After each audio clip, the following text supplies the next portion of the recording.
ശ്രീ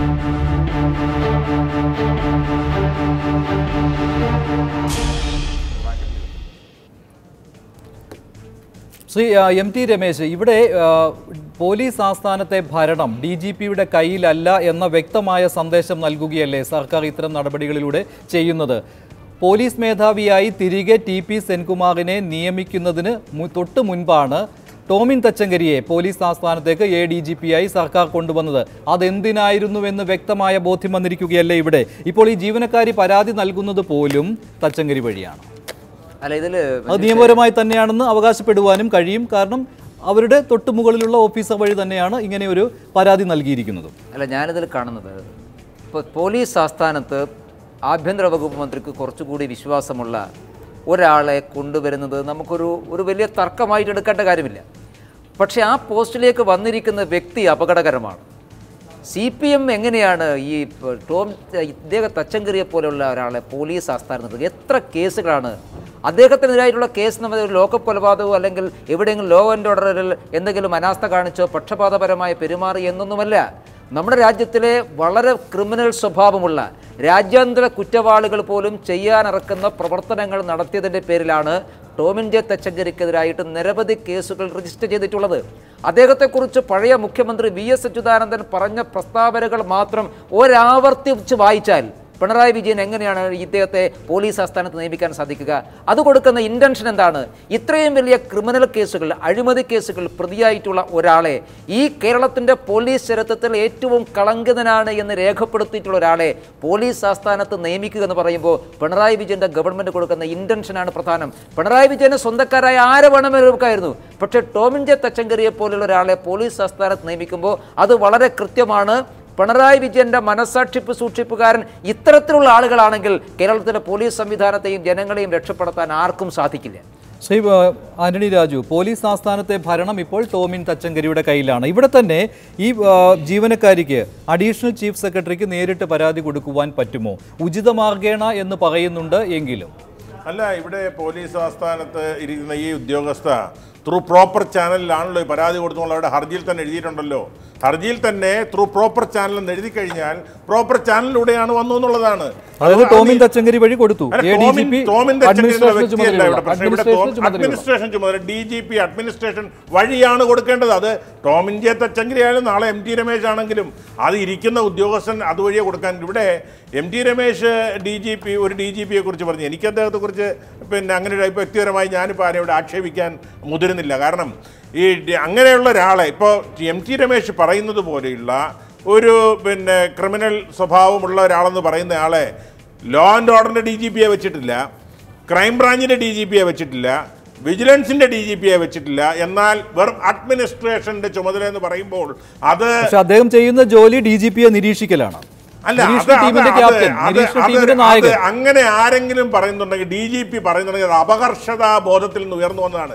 DGPയായി ചീഫായി ഇരിക്കുന്ന ഒരാളെ അദ്ദേഹത്തിന് താഴെയുള്ളവരാരെങ്കിലും നിരീക്ഷിക്കുന്നുവെന്ന് അദ്ദേഹമോ അദ്ദേഹത്തിൻ്റെ പാർശ്വവർത്തികളോ പറയുന്നുവെങ്കിൽ അങ്ങനെ പറയുന്നയാളുടെ കഴിവുകേടെന്ന് ഞാൻ പറയുള്ളൂ. കാരണം അങ്ങനെ ഒരാൾ താഴെ ഇരിക്കുന്ന ഒരാൾ നിരീക്ഷിക്കുന്നതിനനുസരിച്ച് ഭയപ്പെടുന്ന ഒരു DGPയാണ് ശ്രീ സെൻകുമാർ എന്ന് ഞാൻ പോലും വിശ്വസിക്കുന്നില്ല. അല്ല, ഭയപ്പെടുന്നില്ല സർ, ഭയപ്പെടുന്നില്ല. നിങ്ങൾ മുഖ്യമന്ത്രിക്ക് വേണ്ടി ഒരു നിരീക്ഷകനാണ്. മുഖ്യമന്ത്രിക്ക് വേണ്ടി ഞാൻ ചോദിക്കട്ടെ, സാമാന്യ ബോധമുള്ള എല്ലാവർക്കും മനസ്സിലാവുന്ന കാര്യമില്ല. എന്തിനാണ് ഒറ്റയടിക്ക് ടോമിൻ ജെ തച്ചങ്കരിയെ പോലീസ് ആസ്ഥാനത്ത് നിയമിച്ചത്? നിങ്ങളൊന്നും പറയണ്ട, ഈ BJP പറയുന്നത് നിങ്ങൾ കേൾക്കണ്ട. VS അച്യുതാനന്ദൻ എന്ന് പറയുന്ന CPMന്റെ നേതാവ്, മുൻ മുഖ്യമന്ത്രി, ഇദ്ദേഹത്തെക്കുറിച്ച് പറഞ്ഞ വാക്കുകൾ മാത്രം മതി. എന്ത് രാഷ്ട്രീയമാണ് അതിലുള്ളത്? ഇതുപോലെ ഉദ്യോഗസ്ഥന് അദ്ദേഹം കേസുകൾ പ്രതിയല്ലേ? അദ്ദേഹത്തിൻ്റെ സ്വഭാവം എല്ലാവർക്കും അറിയാം, അദ്ദേഹത്തിൻ്റെ ബാക്ക് ഹിസ്റ്ററി എന്താണെന്ന് എല്ലാവർക്കും അറിയാം. അങ്ങനെയുള്ള ഒരാളെ പോലീസ് ആസ്ഥാനത്ത് TP സെൻകുമാറിന് തൊട്ടു താഴെ നിയമിക്കുമ്പോൾ അത് കൊടുക്കുന്ന സന്ദേശം വളരെ വ്യക്തമാണ്. എല്ലാ ദിവസവും പോലീസ് ആസ്ഥാനത്ത് മുഖ്യമന്ത്രിക്ക് പോയി ഇരിക്കാൻ പറ്റാത്തത് കൊണ്ട് മുഖ്യമന്ത്രിക്ക് ഒരാൾ വേണം എല്ലാ വിവരങ്ങളും കൃത്യമായിട്ട് അവിടെ എത്തിക്കാൻ വേണ്ടി. DGP എങ്ങോട്ട് പോകുന്നു, DGP ചായ കുടിക്കാൻ വേണ്ടി പോകുന്നുണ്ടോ, അദ്ദേഹം ഭക്ഷണം കഴിക്കുന്നുണ്ടോ, ഇങ്ങനെ അവിടെ നടക്കുന്ന എല്ലാ കാര്യങ്ങളും ഒപ്പിച്ചു കൊടുക്കാൻ ഒരാൾ വേണം. ഇങ്ങനെ DGP ആസ്ഥാനത്ത്, പോലീസ് ആസ്ഥാനത്ത് സംസ്ഥാനത്ത് മുഖ്യമന്ത്രി ഒരു ചാരനെ നിർത്തി ക്രമസമാധാനം മുമ്പോട്ട് കൊണ്ടുപോയി കേരളത്തിലല്ലാതെ ഈ ഭൂമി മലയാളത്തിൽ എവിടെയെങ്കിലും നടക്കുമെന്ന് എനിക്കറിയില്ല. ഒരാരോപണം കൂടി അവസാനിപ്പിക്കാം. ഞാൻ ചെയ്യട്ടെ, പോലീസ് ചീഫിന്റെ പ്രവർത്തനം സുതാര്യമാണെങ്കിൽ ആര് നിരീക്ഷിച്ചാൽ എന്താ MT? അങ്ങനെ ഒരു ഭയപ്പെടുന്നുവെങ്കിൽ എന്തോ ഒളിക്കുന്നുണ്ട് അവിടെ. നീലകണ്ഠൻ, ടോമിൻ തച്ചങ്കരി പോലീസ് ആസ്ഥാനത്ത് ADGP ആയിരിക്കുന്നതിൽ താങ്കളും കാണുന്നുണ്ടല്ലോ ചില ക്രമക്കേടുകൾ, എന്തൊക്കെയോ നിരീക്ഷിക്കാനാണ് അദ്ദേഹം വന്നത് എന്ന്. എന്തിന് ഇത്തരം ഒരു ഉദ്യോഗസ്ഥനെ പേടിക്കണം? ക്രമക്കേടുകളൊന്നും DGPയുടെ ഭാഗത്തു നിന്നും ഉണ്ടായിട്ടില്ല എങ്കിൽ. ഇതാണ് ആന്റണി രാജുവിന്റെ വാദം.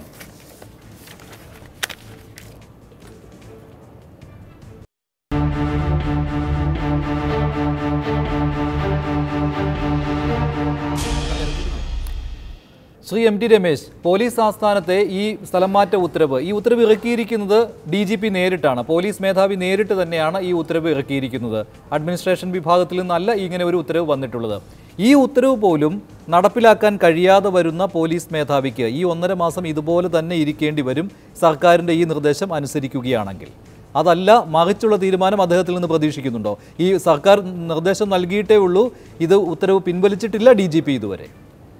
അല്ല, DGPയിൽ നിന്ന് കേരളത്തിലെ ജനങ്ങൾ പ്രതീക്ഷിക്കുന്നത് നിഷ്പക്ഷമായിട്ടുള്ള നിലപാടാണ്. കാരണം സുപ്രീം കോടതിയുടെ ഒരു എന്താ പറയുക, ഏറ്റവും പ്രധാനപ്പെട്ട ഉത്തരവ് സെൻകുമാറിൻ്റെ പുറകിലുണ്ട്.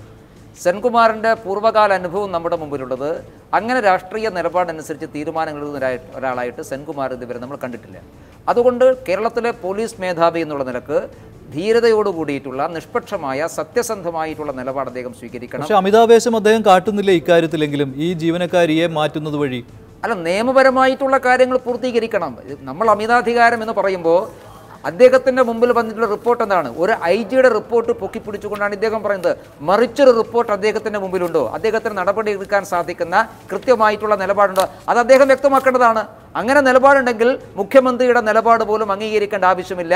നിയമപ്രകാരമാണ് അദ്ദേഹത്തിൻ്റെ മുമ്പിൽ വന്നിട്ടുള്ള ഫയലിൻ്റെ അടിസ്ഥാനത്തിലാണ് DGP തീരുമാനമെടുത്തതെങ്കിൽ ഗവൺമെൻറ്റിൻ്റെ ഉത്തരവിനെ പോലും മറികടക്കാൻ DGPക്ക് സാധിക്കും. അത് പുതിയ നിയമപ്രശ്നമായിരിക്കും.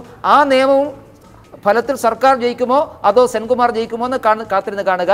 നിയമപരമായിട്ടാണ് നടപടികൾ പൂർത്തിയാക്കിയതെങ്കിൽ സ്വാഭാവികമായിട്ടും അദ്ദേഹത്തിന് മുമ്പോട്ട് പോകാൻ വേണ്ടി കഴിയും. ഇപ്പോൾ ആന്റണി രാജു പറയുമായിരിക്കും മെയ് 21 വരെയേ ഈ DGPക്ക് പോലീസ് മേധാവിയായി തുടരാൻ പറ്റുകയുള്ളൂ എന്ന്. കാരണം കുറഞ്ഞത് 2 വർഷമെങ്കിലും ഇരുത്തണം എന്നാണല്ലോ, അവിടെ സർക്കാരിന് അധികാരം പ്രയോഗിക്കാമെന്ന്. ഈ MT